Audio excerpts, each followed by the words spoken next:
Bonjour à tous, toutes. J'aimerais juste commencer avec un mot de prière. Seigneur, je te remercie d'être ici aujourd'hui. Je prie, Seigneur, que mes paroles t'honorent, que bénissent ceux qui les entendent, qu'elles nous fortifient, qu'elles nous permettent de vivre pour toi, Seigneur. C'est dans le nom de Jésus qu'on prie. Amen. Amen. Je voudrais commencer. Lynn a dit tantôt, on est des gens brisés. Et puis, je me suis reconnu là-dedans.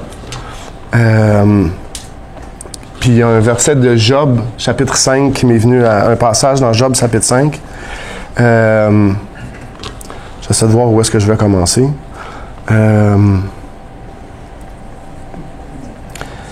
Mais son verset 11. « Il relève les humbles et délivre les affligés. Il anéantit les projets des hommes rusés et leurs mains ne peuvent les accomplir. Il prend les sages dans leur propre ruse et les desseins des hommes artificieux sont renversés. » On va redescendre sur verset 18. « Il fait la plaie et il la bande. Il blesse et sa main guérit. 6 fois, il te délivrera de l'angoisse et 7 fois, le mal ne t'atteindra pas. Il te sauvera de la mort pendant la famine et des coups de glaive pendant la guerre. Tu seras à l'abri du fléau de la langue. Tu seras sans crainte quand viendra la dévastation. Tu riras de la dévastation comme de la famine et tu n'auras pas à redouter les bêtes de la terre. » Et puis c'est ça à quoi ça m'a fait penser. Comme j'ai dit, je suis quelqu'un de brisé, mais le Seigneur a pris cet homme brisé et puis réussi à me remettre tout d'un morceau. J'ai 2 choses que je veux faire ici aujourd'hui. Par mon partage, c'est 1, faire une démonstration claire de qui Jésus est, puis de ce qu'on a avec Dieu à travers lui. Puis 2, ce sera de faire une invitation pour s'assurer que tout le monde connaisse le Seigneur et puis ait une relation avec lui. Je vais commencer à ma naissance. Mes parents, ma mère avait 20 ans quand je suis né, mon père en avait 28. Les 2 avaient des problèmes de consommation de substances, alcool, drogue. Ma mère avait des problèmes de santé mentale. Elle tombe en amour avec mon père et mon père pas tant. Dans le désir de le garder, elle tombe enceinte, puis dans le désir de le garder, mais elle va décider d'avoir un enfant, en espérant que ça réussisse à le convaincre de rester. Ça fonctionne pas. De ça, je nais. Et puis, procède de ça une enfance où je me sens jamais vraiment légitime en tant que personne, jamais vraiment accueilli, reçu, aimé. Il y a 2 phrases qui reviennent beaucoup, c'est « Ah, t'es bien fatigant », puis si t'es pas content, ben fais comme ton père, puis va-t'en. Puis je suis baigné par ça, toute mon enfance, et puis je le prends pour acquis. Je suis fils unique, donc j'ai pas d'autres points de référence. Ce que ma mère dit, c'est la vérité, puis si je suis pas sûr, je lui demande, puis elle me le confirme. Beaucoup de tristesse, une impossibilité de l'exprimer, une impossibilité de la nommer parce que ma mère a trouble de la personnalité limite, donc ce qu'elle vit est toujours beaucoup plus significatif que ce que moi je vis. Fait qu'il faut pas trop la déranger avec mes petites émotions, elle vit des grandes émotions. Vers l'âge de 7 ans, je commence à aller à l'école et puis je commence à prendre les transports en commun. Je commence à être un petit peu plus autonome. Et puis j'arrive à une époque où quand ma mère me dit « Si t'es pas content, fais comme ton père, va-t'en ». C'est pas le mot qu'elle utilise, mais bon. Ben je suis capable de le faire. J'ai une grand-mère qui reste à proximité, fait que je sors de la maison, je prends mes affaires puis je m'en vais. Puis le téléphone sonne chez ma grand-mère. Quelques heures plus tard, ma grand-mère confirme que je suis là, puis ma mère vient me chercher quand elle est prête. Mon enfance se passe comme ça, d'une place à l'autre, d'une place à l'autre, d'une place à l'autre. j'ai toujours un désir de plaire à ma mère. Il y a cet espoir-là dans mon cœur d'être accepté, d'être reçu, d'être aimé. Alors, je m'efforce de performer, puis de faire tout du mieux que je peux. Je suis un bon étudiant. Dans les sports, j'essaie de me donner à fond. Malheureusement, il n'y a rien qui fonctionne. Il y a ce vide-là qui persiste, puis il y a ce vide-là qui persiste, qui est toujours renforcé par le fait que mon père n'est pas là, puis que c'est toujours nommé. Je me retrouve, quand j'arrive au secondaire, j'ai eu une bourse pour aller dans une école privée, et puis, me retrouvant dans un milieu un petit peu plus fortuné, j'ai fait l'erreur, je pense que beaucoup de personnes font, d'identifier mon vide au fait que j'avais pas assez d'argent. Je pensais que si j'avais de l'argent, si j'étais comme les autres, je regardais les autres étudiants, ils avaient l'air heureux, puis je me disais, ben si j'avais des vêtements comme eux, si j'avais des souliers comme eux, si j'avais de l'argent comme eux, je serais heureux. Puis très vite, je me suis ancré dans cette pensée-là, étant incapable de voir que c'était ma situation familiale qui causait ça, étant incapable de voir plus encore que c'était le vide, le manque d'une relation avec le Seigneur qui causait ça. Donc, j'ai grandi dans un environnement qui est athée. Ma mère, elle ne croit pas à Dieu. Ma grand-mère est une catholique. Mais le deal que ma mère a avec ma grand-mère, c'est que ma grand-mère ne peut pas mentionner Dieu, sinon elle ne reverra plus son petit gars. Fait que c'est comme ça que ça fonctionne. Fait que ma grand-mère respecte le vœu de ma mère, mais un petit peu à la manière de François d'Assise, je pense qu'elle prêche l'Évangile autant qu'elle peut, mais elle n'utilise pas de parole. Alors, je me retrouve à l'école secondaire, je me fais renvoyer, j'ai fait une fraude avec des passes d'autobus. Je réalise rapidement que les billets d'autobus qu'on prend pour aller à l'école, qui coûtent 10 $ chaque, bien, il y a des passes, je peux faire des fausses passes, puis je ramasse l'argent des autres étudiants. Sauf que très rapidement, ben, j'ai donné des passes à tout le monde qui prend l'autobus avec moi. Puis un jour, la directrice entre dans l'autobus, puis elle dit, il n'est pas supposé d'avoir personne, parce qu'il n'y a personne qui a acheté de billets, mais l'autobus est rempli. Donc très rapidement, les doigts sont pointés, je suis reconnu comme étant coupable, et puis, ils enlèvent la bourse qui m'avait été accordée. Donc je me retrouve à l'école publique. Et puis à l'école publique, j'ai encore cette même perception-là que j'expliquais, donc d'avoir vécu dans la pauvreté puis dans la précarité. J'arrive à l'école publique puis je suis encore très concentré sur l'argent, pensant que c'est ça qui va régler mon problème, pensant que c'est ça qui cause ce sentiment d'infériorité, d'être inadéquat. Et puis j'observe très rapidement qu'il y a beaucoup de monde qui fume du pot. Et puis chez nous, pour toutes les fois où il n'y avait rien à manger dans le réfrigérateur, il y avait toujours un gros ziploc rempli de pot dans le congélateur. Fait que je fais 1 + 1, puis je réalise que je peux prendre une grosse motte. Ma mère, elle s'en rend même pas compte. Fait que je me mets à faire des petits sacs, puis à en vendre. J'ai fait ça pendant 1 semaine. Et puis au bout de la semaine, il y a un gars qui est venu me voir, un autre étudiant, qui m'a dit « Si tu veux vendre, il faut que tu vendes mon stock. » Aucun problème pour ça.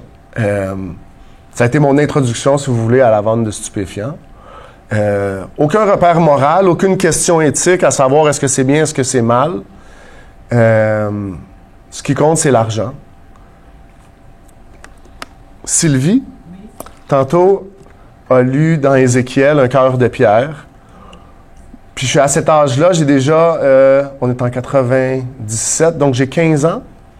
J'ai déjà ce cœur de pierre-là.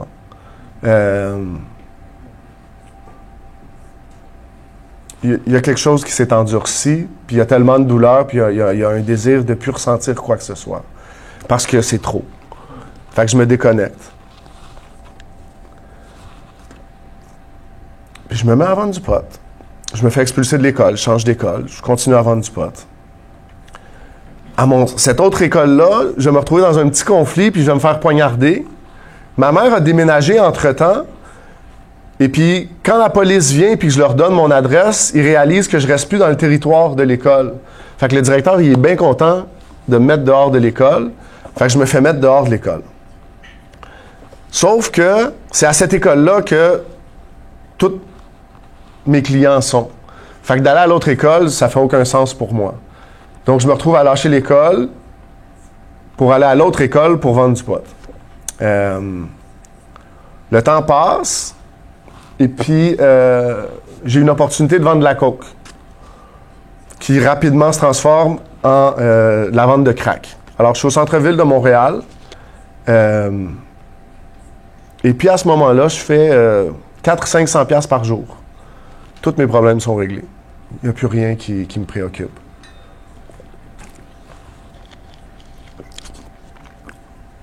Le matin, ma mère me demandait, quand je vendais du pot, elle venait me réveiller souvent et puis elle disait « As-tu quelque chose pour moi? » Puis je disais « Oui, prends dans mes poches, je prends un sac puis ça va être correct. » Et puis, elle faisait ça, puis c'était la routine, c'était correct. Puis un matin, elle est venue, puis elle s'est mise, alors que je me mettais à vendre du crack, elle venait, puis elle demandait, puis j'avais plus de potes. Fait que je disais, non, j'en ai pas. Non, j'en ai pas. Puis un matin, elle est venue, puis elle a dit, mais quelle espèce de sorte de vendeur de potes que t'es, que t'as jamais de potes? Et puis je lui ai admis ce jour-là que je m'étais mis à vendre de la coke, que je vendais du crack. Ça, elle l'a pas accepté. Le fait que je vende du pot, c'était pas problématique pour elle. Je me souviens, étant jeune, m'être plaint de ne pas avoir une job, puis pas être capable de trouver une job, puis elle m'avait dit, mais pourquoi tu vas pas au bunker des Hells Angels voir s'ils ne trouveraient pas une job? Fait que ma mère pète une coche ce matin-là. C'est inacceptable que je vende de la coke. Et puis elle me met dehors de la maison. Comme elle l'a fait depuis que je suis tout petit. Fait que je prends mes affaires, je prends mes 2 téléphones puis mon pager, et puis je m'en vais.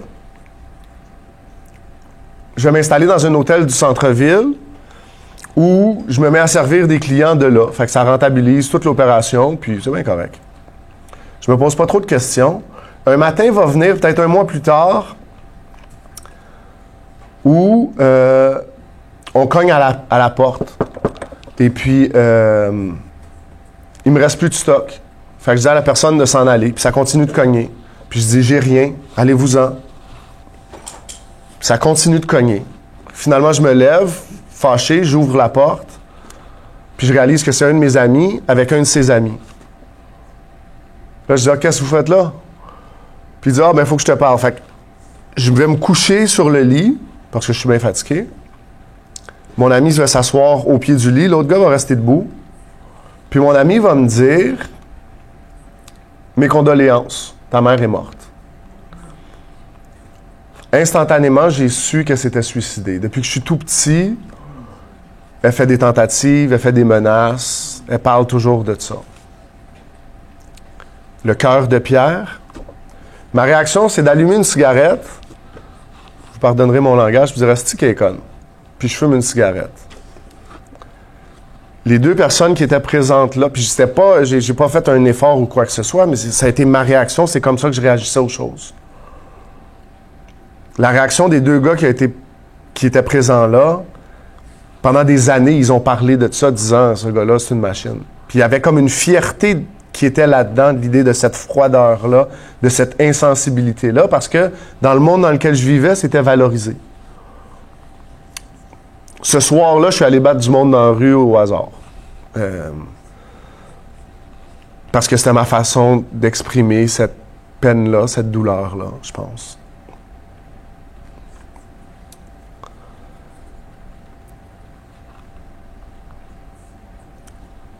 J'ai continué à vendre de drogue. Je me retrouve un petit peu plus d'1 an plus tard dans une fête dans un sous-sol d'église qui ressemble à peu près à quelque chose comme ça. C'est un ami qui m'y a invité, puis il est là-bas avec certains de ses amis, mais moi, je connais personne d'autre que mon ami qui est là, et puis le DJ. C'est à Saint-Léonard. Moi, je suis un gars du centre-ville. Mais on s'en va là-bas, puis j'ai bu beaucoup, puis j'ai une grande gueule, puis je joue à ça. Et puis, pendant la soirée, des petits conflits se créent, puis je les amplifie, à un point tel où, à un moment donné, je vais prendre le micro, parce que je connais le DJ, puis je me mets à insulter tous les gars qui sont dans la pièce. Fait que la bataille dégénère, la police débarque, ils nous mettent tous dehors, Puis là, une fois dehors, je réalise qu'on est peu de nous, puis ils sont beaucoup de eux autres. Et puis la police nous demande de nous disperser. Ça me tente pas trop de me disperser. Fait que j'appelle un taxi, puis le taxi n'arrive pas, puis la police dit « il faut que vous bougiez ». Fait que je me mets à marcher, puis je fais une coupe de coin de rue, puis rapidement, il y a une voiture qui arrive, puis la voiture coupe le chemin. Donc nous, on marche comme ça, la voiture coupe le chemin. Du côté le plus loin de nous, il y a un gars qui sort et puis qui met une arme à feu sur le toit de la voiture. 3 gars sortent, puis il y a d'autres gars qui arrivent de d'autres voitures. La bataille pogne, puis du mieux qu'on peut, on essaie de se défendre. Moi puis mon ami. Rapidement, je suis poignardé. Je l'avais déjà été, puis fait que je reconnais le feeling. Ce qui est significatif, en tout cas, l'indicateur de s'être fait poignarder, c'est que tu sens le sang chaud couler. C'est comme ça qui est comme le telltale sign. Puis là, je dis, oh, ça va pas bien. Ça, c'est pas, tu sais, je regarde la situation, puis je pense pas de m'en sortir à ce point-là, parce que je me dis, ça va mal virer. Fait que je regarde la scène, puis je vois une voiture de police passer. Elle passe vite, puis je vois qu'il y en a d'autres qui la suivent. Fait que je fais un signe, puis la voiture passe. Zoom, puis je fais un autre signe, puis la voiture passe. Fait que la dernière qui reste, je me dis, OK, je vais me mettre devant. Fait que je me mets devant. La voiture est forcée d'arrêter. Il baisse sa vitre, puis là, je suis conscient de la scène. Il y a environ une quinzaine de personnes qui sont présentes là, puis je me dis, ces 2 policiers-là voudront peut-être pas sortir de la voiture, étant donné l'ampleur de la situation. Fait que je me dis, il faut que je donne une raison de sortir. Fait que quand il baisse la fenêtre, j'arrive et avec ce qui me reste de force, je donne une claque au visage du policier, en me disant, comme ça, c'est sûr qu'il va sortir. Fait que je donne la claque au policier, et puis j'ai plus de force, je me retourne, et puis je me laisse tomber par terre. J'avais des nouveaux Jordan, fait que j'ai essayé de faire attention à mes souliers.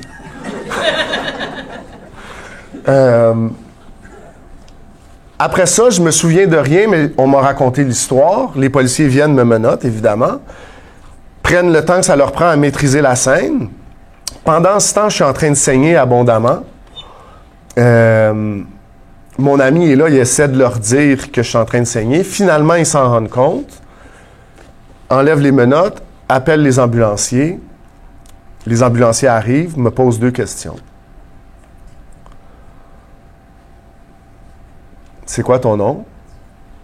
Ton numéro d'assurance maladie. Alors, je leur donne mon nom, mon numéro d'assurance maladie, puis là, ils veulent que je continue de leur parler. Les gens dans le milieu de la santé sauront quand quelqu'un est pas loin de la mort, on essaie de les garder impliqués pour qu'ils restent proches. Puis tout ce que je fais, c'est que je leur dis « Laissez-moi mourir », puis je leur donne mon numéro d'assurance maladie. « Laissez-moi mourir ».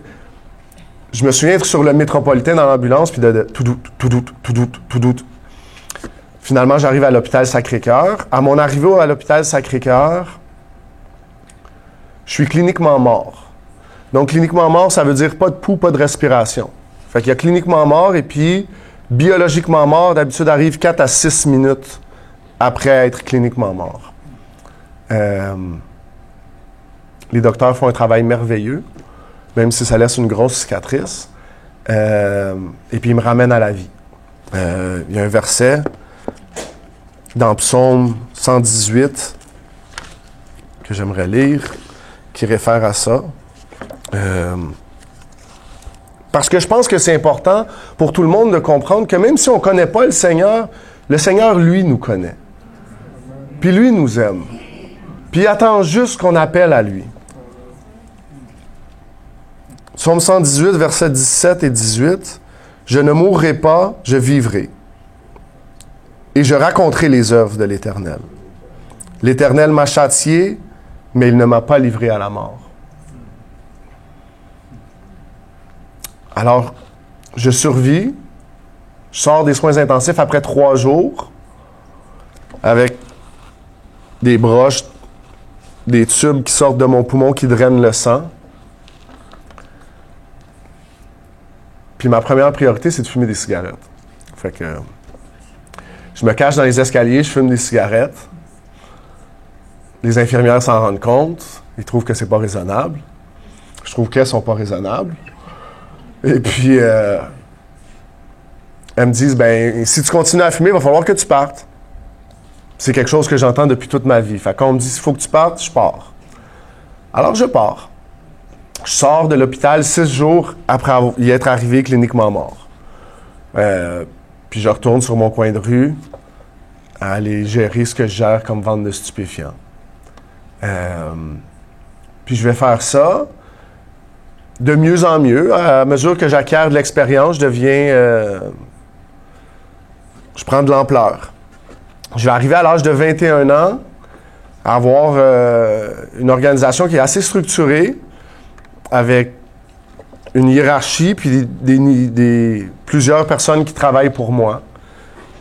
À ce moment-là, je vais prendre une fin de semaine de congé, et puis quand je reviens, il y a eu un problème, puis il y a les choses qui font pas de sens, et puis je réalise rapidement qu'il y a un problème avec un vendeur spécifiquement. Finalement, l'histoire sort qui a été approvisionné par un autre gars.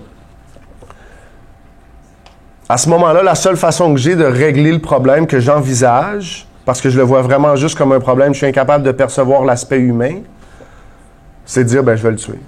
Alors, je prends la décision de le tuer. Je vais me coucher, puis je dors toute la nuit, super calme. Un cœur de pierre. Puis je me réveille le lendemain, et puis je vais le tuer. 3 mois plus tard, je vais être arrêté. 2 ans plus tard, je vais être condamné pour un meurtre au premier degré, le 28 octobre 2005, à la prison à perpétuité, sans possibilité de libération conditionnelle avant 25 ans. Je me retrouve à ce moment-là dans un pénitencier. Mais je réalise pas qu'il y a un problème. Pour moi, c'est la vie normale. J'ai des amis qui se sont fait tuer, j'ai des amis qui sont au pénitencier. Tout ça semble normal. Le temps va passer. Pour arriver un jour, 8 ans après le début de mon incarcération, en 2011, où, dans le désir de trouver quelque chose à faire avec mon temps, je décide que je vais lire tous les grands auteurs de la bibliothèque. Comme ça, j'aurai une grande culture, puis ce sera quelque chose que j'aurai à mon arc quand je sortirai. Puis je rentre à la bibliothèque, je prends le premier livre que je vois, c'est écrit Hemingway. Alors je prends ce livre-là parce que j'ai entendu le nom de Hemingway. Le livre s'appelle For Whom the Bell Tolls. Dans le livre, chaque livre a une citation qui explique le titre. La citation dit, je la traduirai pas au complet, mais « Personne, nul n'est une île.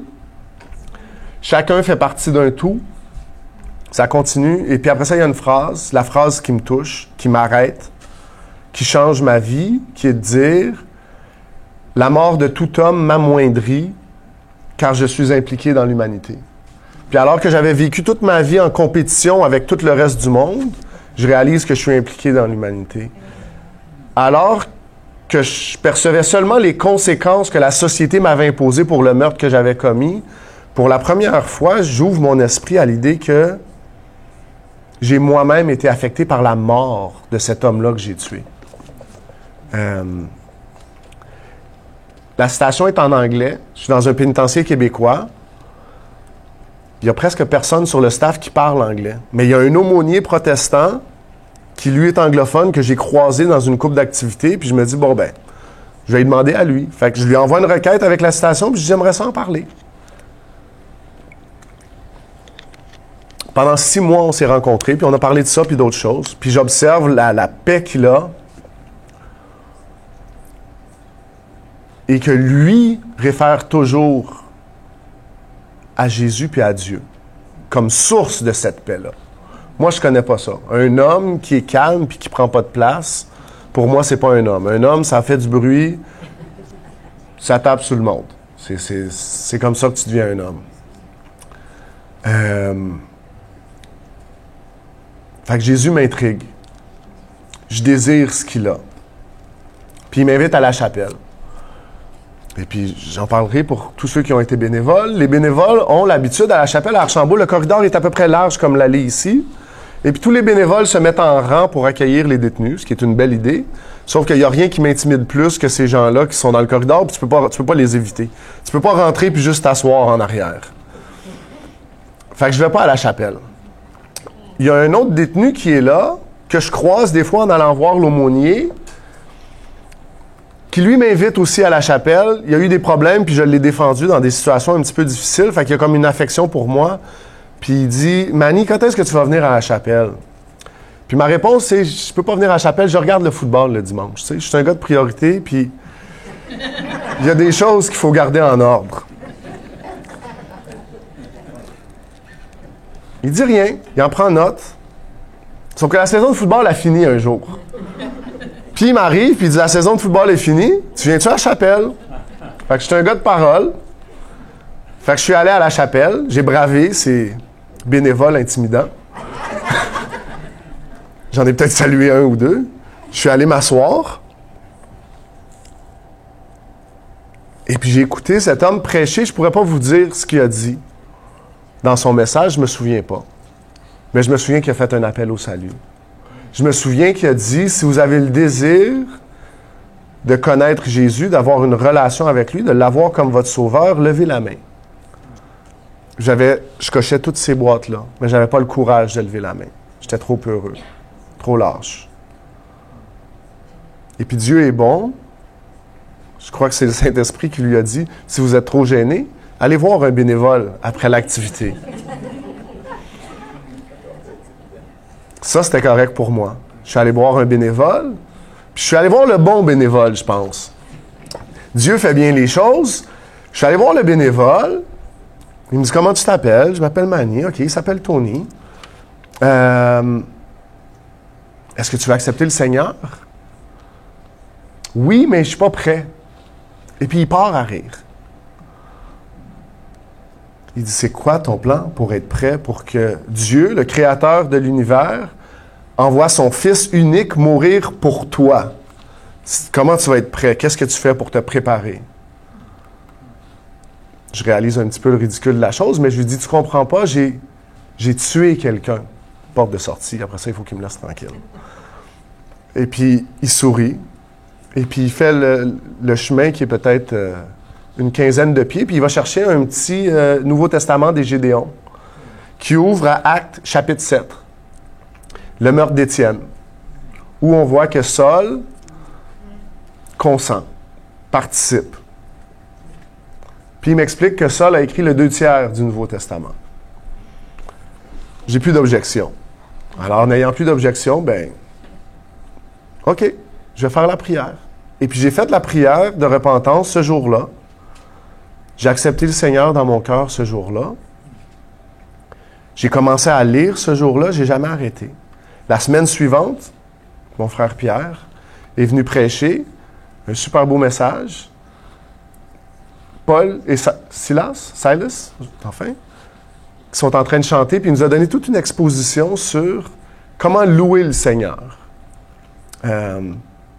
C'était notre première rencontre à moi et à Pierre, il y a de ça 10 ans et demi.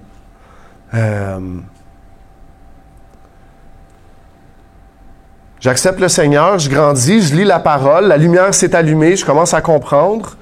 Ma vie change petit à petit. La première étude biblique que j'ai faite avec l'aumônier était sur la parabole du semeur. La deuxième était sur les fruits de la chair puis de l'esprit. Puis pour moi, tout ça, c'était complètement nouveau. J'avais vécu pour les fruits de la chair. C'était ça qui était valorisé dans mon environnement. L'idée de paix, joie, patience, bonté. Voyons donc, c'est des fous. Mais j'accepte ça. Parce que j'ai accepté Dieu, puis je dis, OK, je vais vivre selon ces principes-là. Donc, je me retrouve dans un environnement complètement anathème à ce que moi, je veux faire, puis je mets de côté toutes ces habitudes-là que j'avais, puis le monde autour de moi commence à me trouver un petit peu étrange. Mais ça ne me dérange pas. Puis je reste toujours honnête, puis je reste toujours vrai, puis ouvert à partager ça. Ce que je vis, même si ça n'intéresse pas tant le monde. Même si je ne réussis pas à amener tant de monde que ça à la chapelle. Les années vont passer. J'ai eu ce qu'on appelle une révision judiciaire, qui est un nouveau procès. Je vous ai dit tantôt, j'ai été condamné à 25 ans en 2005. Donc, des maths faciles, ça fait 2030. On est aujourd'hui le 18 septembre 2022. Donc, sans Dieu, je ne suis pas éligible à la libération conditionnelle. Sans Dieu, je suis encore en prison. J'ai eu un nouveau procès où, littéralement, j'ai partagé ce que le Seigneur a fait dans ma vie. Puis d'autres personnes sont venues témoigner de ce que le Seigneur a fait dans ma vie. Et puis un jury de mes pairs a réduit l'éligibilité de ma sentence de 6 ans. Je suis sorti en 2021. J'avais à cœur d'aller à l'université. C'était mon rêve de petit gars. Je me suis inscrit avant d'être recommandé pour la libération conditionnelle, avec la foi que ça irait bien. J'ai été admis à Concordia, John Molson School of Business. Je suis sorti le 19 août 2021. J'ai commencé mes cours le 7 septembre. J'avais jamais vu un iPhone. J'avais jamais vu je connaissais rien. Instagram, Facebook, je ne savais rien. Dieu est bon. Dieu pourvoit de toutes les façons. Il m'a permis de m'adapter. Je fais toujours la blague avec Jésus puis Google. Toutes les réponses sont là. On commence avec Jésus. Ce que Jésus ne donne pas comme réponse, Google va donner le reste. Et puis je pose des questions et puis il me guide. J'ai commencé, comme je l'ai dit, le 7 septembre l'année passée. J'ai complété 42 crédits dans la première année. Donc, j'ai fait tous les cours que je pouvais faire avec succès. Ça a demandé beaucoup d'efforts, d'adaptation, mais Dieu a été bon de pourvoir pour ça. J'avais à cœur de finir en 2 ans. Je trouvais que c'était une belle façon de témoigner de ce que le Seigneur avait fait dans ma vie. Il y a 1 mois, j'ai déjeuné avec Pierre et puis j'ai vécu un cours cet été. Ma concentration, c'était finance. Puis le programme de finance à Concordia est tel que ce qu'ils font, c'est qu'ils le rendent presque impossible de passer. J'ai fait ce cours-là, j'ai fini avec un C. Sur 101 étudiants, j'ai eu la 8e meilleure note. Ils ont baissé la note de passage à 40%. C'est peut-être superficiel, mais je suis très investi dans mes notes, puis j'aime ça qu'elles soient bonnes. Puis j'ai vécu ça très difficilement, puis ça a fait en sorte que j'ai remis en question est-ce que je devais rester en finance ou m'en aller en marketing. Marketing, c'est beaucoup plus facile, puis je pense que je l'ai démontré, je suis capable de parler, fait que marketing, ça va pas trop mal. Puis c'est plus facile. Puis je me demandais est-ce que je cherche ça ou est-ce que je cherche la facilité, puis c'était une réflexion que j'avais, puis que je me posais comme question. Je l'ai amené au Seigneur. 1 semaine après avoir vu Pierre, d'habitude, je jeûne les lundis. Ce lundi-là, je mangeais avec Pierre, fait que j'ai pas jeûné. Puis ce lundi soir-là, j'ai prié une prière spécifique, j'ai dit, Seigneur, montre-moi ce que je devrais faire que tu vas bénir. Donne-moi un rêve qui sera clair, dont je me souviendrai le matin. Je ne suis pas quelqu'un qui rêve souvent. Je ne pourrais jamais dire c'est quoi les rêves que j'ai faits. Je me suis réveillé dans le milieu de cette nuit-là, sans rêve. Okay. Incapable de dormir, je me suis mis à lire un livre qu'un ami m'avait donné. J'ai lu ma Bible, je me suis recouché. J'ai eu un rêve. Alors ma question, c'était est-ce que je devrais faire finance ou marketing? Et puis le rêve était clair. Si l'Église appelle, sois prêt. J'ai jamais eu rien d'aussi clair que ça. J'ai jamais eu aucun désir. Je fais avec Pierre, je partage ma vie parce que Psaume 107.2 dit que les rachetés de l'Éternel le disent. Je pense que c'est important qu'on donne nos témoignages parce que tout le monde a l'impression d'être seul à vivre ce qu'on vit, mais ce qu'on vit, on le partage avec tout le monde, puis on pense que ce qu'on vit, c'est si difficile, puis il y a plein d'autres gens qui le vivent aussi, puis Dieu est fidèle à nous relever puis à nous soutenir là-dedans. Mais j'ai jamais eu de désir de faire ça, je voulais faire de l'argent. Mais le rêve était clair. Mon église a un programme d'études bibliques. Je m'y suis inscrit le lendemain. Donc, le mardi matin, le matin de mon rêve, je me suis inscrit en me disant je ferais les 2. Et puis, 2 semaines plus tard, une des pasteurs à mon église prêchait, puis elle disait, c'est quoi notre engagement envers Dieu? À quel point est-ce qu'on écoute Dieu? À quel point est-ce qu'on s'investit auprès de lui? Elle disait plusieurs choses. Ce que j'ai retenu, c'est l'exemple. Elle dit, j'aime pas ça quand je parle au téléphone avec quelqu'un, puis la personne fait d'autres choses. Elle dit, quand je parle au téléphone, puis que j'entends le clavier, elle dit, je trouve ça un petit peu irritant. Puis elle posait la question, elle dit, combien d'entre nous faisons ça avec le Seigneur? On entend l'appel, on reçoit l'appel, on répond à l'appel, Mais on continue sur le clavier quand même. Ça m'a parlé. Vendredi, j'ai abandonné Concordia.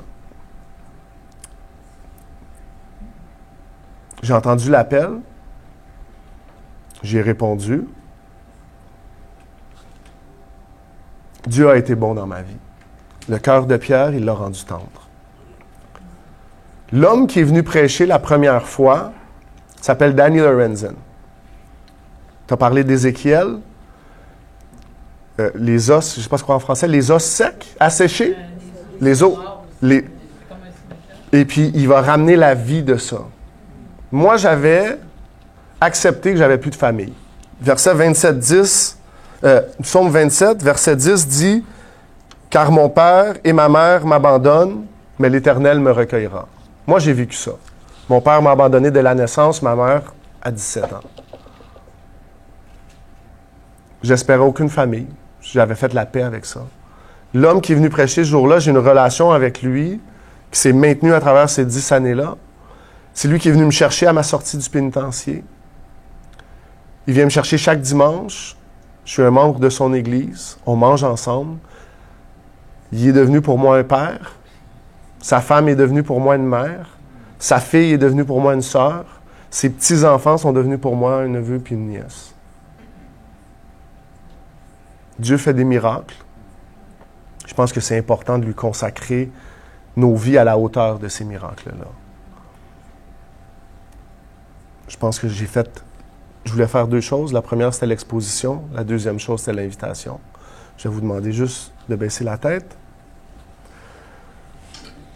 Puis je vais demander à tout le monde qui est ici aujourd'hui, comme on me l'a demandé, s'il y a quelqu'un qui ne connaît pas le Seigneur, puis qui a le désir de le recevoir. S'il y a quelqu'un qui hésite parce qu'il se sent disqualifié, j'espère que ma vie, mon témoignage, aura comme effet de confirmer que c'est très difficile d'être disqualifié. C'est plus que difficile, c'est impossible. Jésus nous aime, malgré tout, littéralement. Alors, s'il y a quelqu'un qui est ici aujourd'hui qui ne connaît pas le Seigneur, j'aimerais ça prier avec vous. Je vais vous demander de lever la main. Je remercie le Seigneur de savoir que tout le monde qui est présent ici connaît le Seigneur. Alors, je vais clore dans un petit moment de prière et puis dire, Seigneur, je te remercie. Je te remercie de tous ces gens qui ont entendu ton appel, qui ont dit présent. Je prie, Seigneur, pour qu'ils mettent de côté tout ce qui les distrait de cet appel-là. Je prie, Seigneur, pour que chacun d'entre nous se consacre entièrement à toi, à cet amour que tu nous as donné. Pas partiellement, totalement. Tu es allé à la croix, tu es mort pour nous. Pour chacun d'entre nous. Afin qu'on soit sauvés et qu'on ait la vie éternelle. On te remercie pour ça, Seigneur. Et on te remercie avec nos vies, avec nos cœurs, avec tout ce qu'on a. Béni soit ton nom, l'Éternel. Béni soit ton nom. C'est dans le nom de Jésus qu'on prie. Amen. Merci.